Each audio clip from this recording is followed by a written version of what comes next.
E a gente conversa agora também com o jurista, professor e desembargador aposentado, Walter Maierovitch. Boa tarde, desembargador. Seja muito bem-vindo aqui ao Visão CNN ao vivo. Eu gostaria de saber primeiro como o senhor avalia essa decisão do ministro Edson Fachin de anular a condenação do ex-presidente Luiz Inácio Lula da Silva.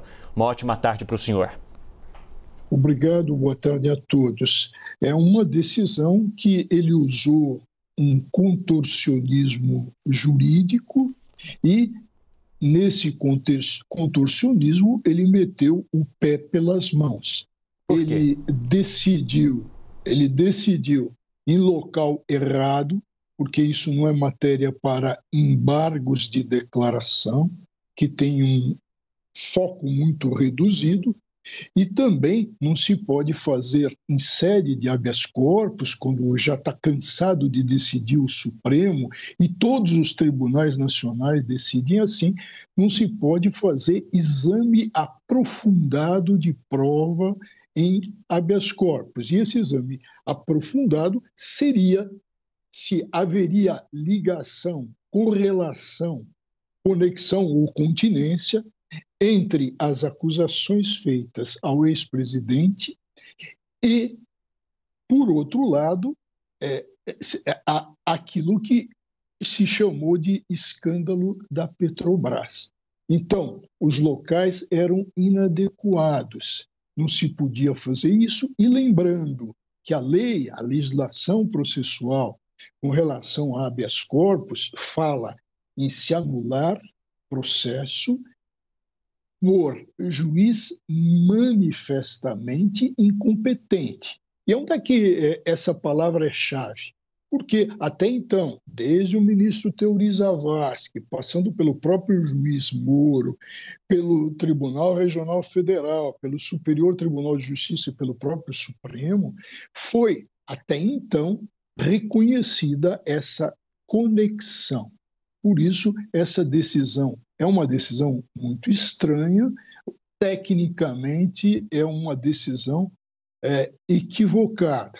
E como o Supremo tem se transformado num tribunal que tem deixado a parte técnica e virado um tribunal mais político, não no sentido de político, de guardião da Constituição, mas no sentido de político a entender interesses e a partidos, essa decisão me faz lembrar uma frase de um grande poeta gaúcho, que é o Mário Quintana, que diz que a justiça é cega, e isso explica muita coisa.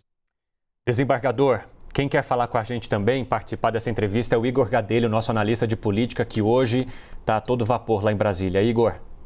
Desembargador, boa tarde, obrigado pela presença aqui no Visão CNN. Eu queria tirar uma dúvida com o senhor, que há essa dúvida no meio político, se uma eventual condenação, entre aspas, do ex-ministro Sérgio Moro, se ele for declarado suspeito nesse caso, isso pode ter algum efeito para ele, de uma condenação, como para ser aplicada a lei da ficha limpa, de ser condenado por um tribunal, né, por suspeição, se isso entraria no caso da lei da ficha limpa ou não tem nada a ver com isso?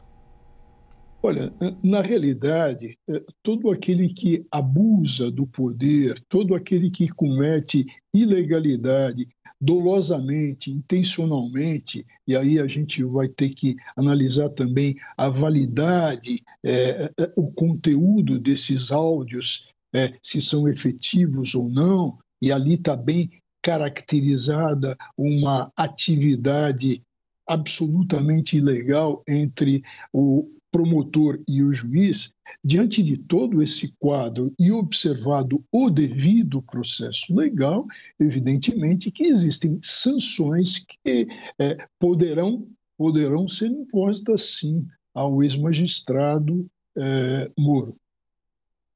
Agora, desembargador, eu conversei com advogados criminalistas hoje e eles me disseram que, neste momento, então, o ex-presidente Lula deixa de ser réu porque se anulou, junto com a condenação, a denúncia que foi também recebida pelo Ministério Público Federal.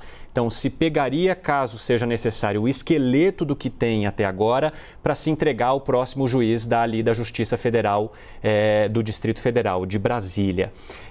Nesse caso, há um risco de se prescrever as denúncias que foram feitas contra o ex-presidente Lula, porque são denúncias de anos atrás, pela idade que ele tem.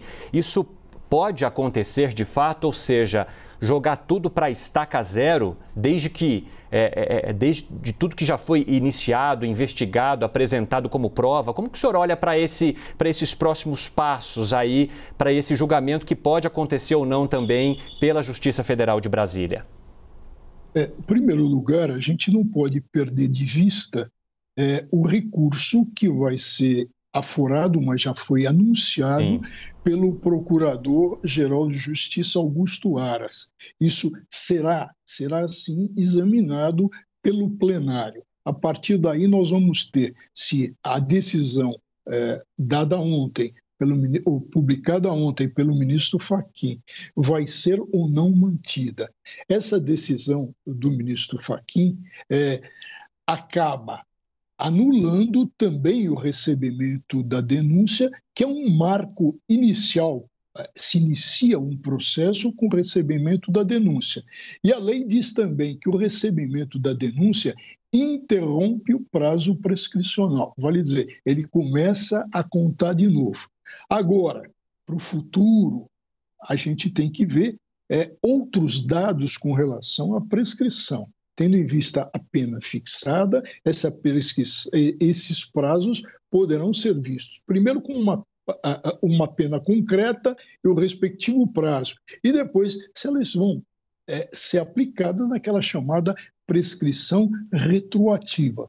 Esse risco existe. Agora, um ponto que é importante e fundamental, que você coloca na sua pergunta, é essa abertura que erradamente o ministro Fachin deu, no sentido de aproveitamento de atos não decisórios.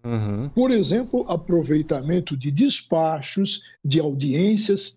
Ora, se existe toda uma suspeita, e vai ser julgado também agora há pouco a suspeição, mas veja, se vamos imaginar que esse julgamento de hoje ainda não ocorra, tem um adiamento, alguma coisa, mas vejam bem, se o Moro é suspeito e esses vídeos são muito fortes, embora ainda não se tenha perícia, por que se faz isso? Porque esses aproveitamentos podem gerar prejuízo para a defesa.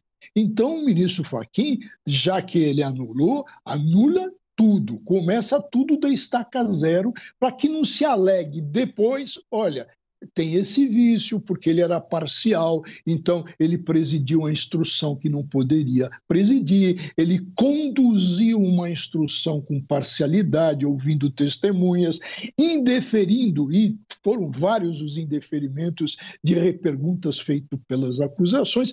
Então, vejam que a própria decisão do Fachin não resolve o problema e deixa no alto futuras alegações de nulidade em razão de falta de imparcialidade. Ou seja, foi-se o corpo e pode-se ir o esqueleto também. Obrigado, viu, desembargador Walter Maierovitch, pela participação ao vivo aqui com a gente, por nos ajudar a entender esse processo complexo envolvendo o ex-presidente Luiz Inácio Lula da Silva. Uma ótima tarde para o senhor.